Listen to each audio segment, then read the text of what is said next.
ఈరోజు దేవుని వాక్యము ఎఫెసీ 4:22-24 వరకు చూద్దాం.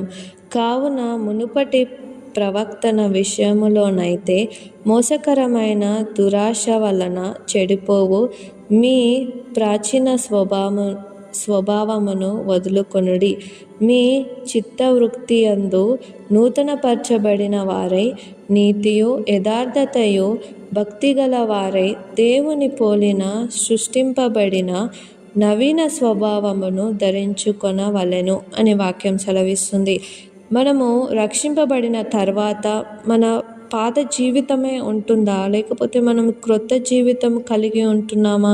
మనం రక్షణ పొందిన తర్వాత కూడా మన పాతదే మనము కొనసాగిస్తాం కదండి.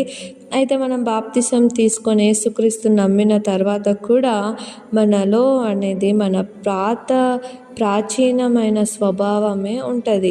అయితే ఆ విధంగా ఉండొద్దు. ఆ విధంగా ఉండకుండా మనము నీతియు యథార్థతయు భక్తిగల వారై దేవుని పోలిన సృష్టింపబడిన అంటే దేవుని పోలికగా సృష్టింపబడిన వారిగా ఉండి మనము నవీన స్వభావం అంటే కొత్త స్వభావము కలిగి ఉండాలి. ఈ స్వభావము దేవుని స్వభావాన్ని మనము ధరించుకొని ఉండాలి. అప్పుడే నువ్వు రక్షింపబడిన వారిగా ఉంటావు. దేవుడి వాక్యాన్ని దీవించునుగాక.